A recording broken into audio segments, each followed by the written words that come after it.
ሰላም ጤና ይስጥልኝ ውድ ቤተሰቦቼ እንዴት ናችሁ? ደህና ናችሁ ወይ? እኔ ደህና ነኝ። እናንተም በያላችሁበት ሰላማችሁ ብዝት ይበልልኝ። ዛሬ እንግዲህ እንደተለመደው አሳዛኝ አስገራሚ ነገር ነው ይዤላችሁ የምመጣው። ዛሬ ደግሞ ከሁሉም የተለየ ነው። ምክንያቱም የተለየበት ምክንያት ልጅ ነው።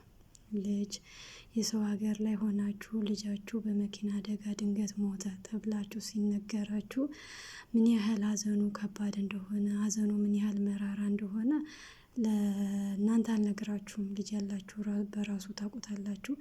ልጅ የሌላችሁም ደግሞ በሰው ላይ የምትሰሙት የምታዩት ነገር ነገስ እኔስ ወልድ የኔስ ልጅ ቢሆንስ ብለን ስለምናስብ በጣም ከባድ ነው። እናት ሆናችሁ ጠዋት አውርታችሁት ማታ ላይ ድንገተኛ መኪና አደጋ በህይወቱ አለፈ ስትባሉ ምን ነው ባልነጋ ብላችሁ ራሱ እንትን የምትሉበት ጊዜ አለ። ምን ተፈጠረ ብላችሁ ራሳችሁን የምትጠይቁበት የምትማረሩበት ብዙ ነገሮች ይፈጠራሉ።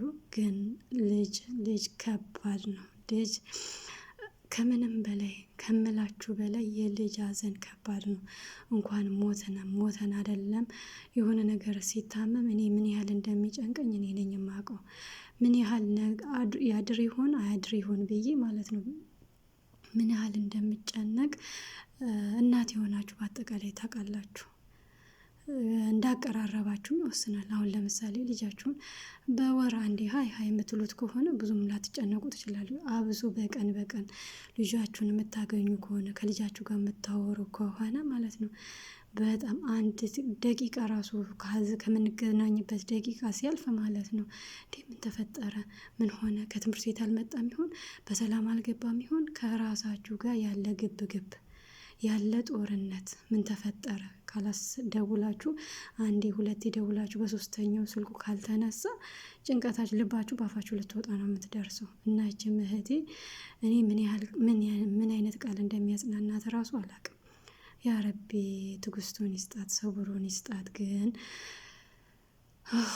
ምንም ቢባል ማለት ነው የልጅ ሀዘን የልጅ ጠባሳ ከባድ ነው የሚሆነው። እንኳን አይደለም ሞቱ አይደለም ጥለን ለምንመጣው ራሱ ማለት ነው ለስንት ጊዜ አይምሯችን ሰላም እንደማያገኝ ልጅ ጥሎ የመጣ ያውቃል።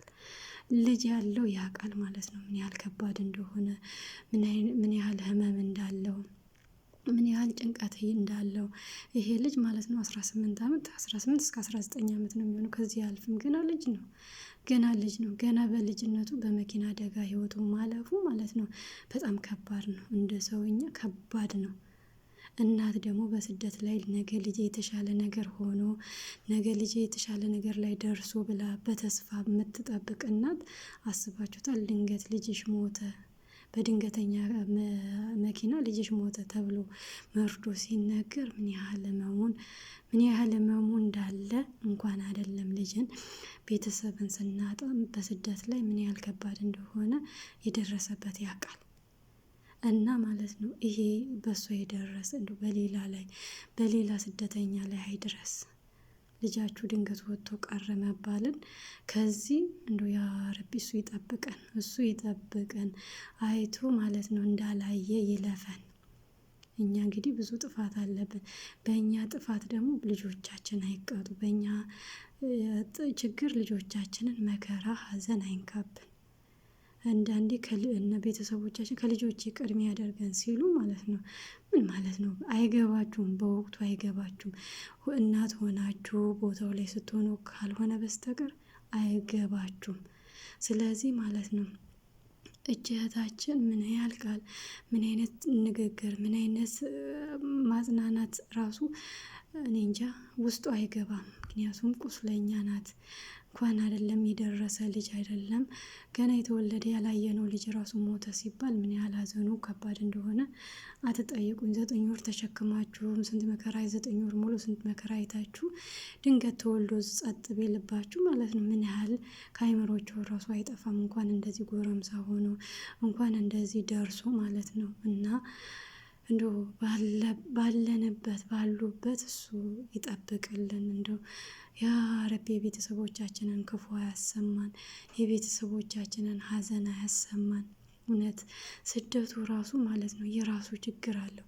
እንደገና በዛ መሀል ደግሞ ቤተሰብ ማጣት ማለት ነው ምን ያህል እንደሚያም ማለት ነው አትጠይቁኝ። ህመሙ ከባድ እንደሆነ የደረሰበት ያውቃል። እና እህቴ እንግዲህ ሀሳብሽ ተሳክቶ እዚህ ያሰብሽው ነገር አልተሳካም። ካልተሳካልሽም እንግዲህ ልጅሽን በህይወት ባታገኙ ራሱ ከሞተም በኋላ መሰናበቱ ትልቅ ነገር ነው።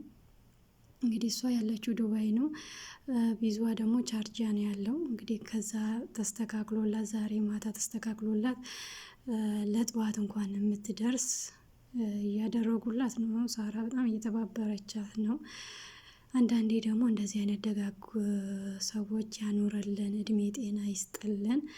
እና ቪዲዮውን አላብዛባችሁ። በቀጣይ ቪዲዮ እስከምንገናኝ ድረስ ሼር፣ ላይክ፣ ሰብስክራይብ ያው እንግዲህ የሁልጊዜ ትብብራችሁ አይለየን። መልካሙን ሁሉ ተመኘውላችሁ። ኢትዮጵያን ሀገራችንን ሰላም ያደርግልን። ቤተሰቦቻችንን ፈጣሪ ይጠብቅልን። መልካሙን ሁሉ ተመኘውላችሁ ባይ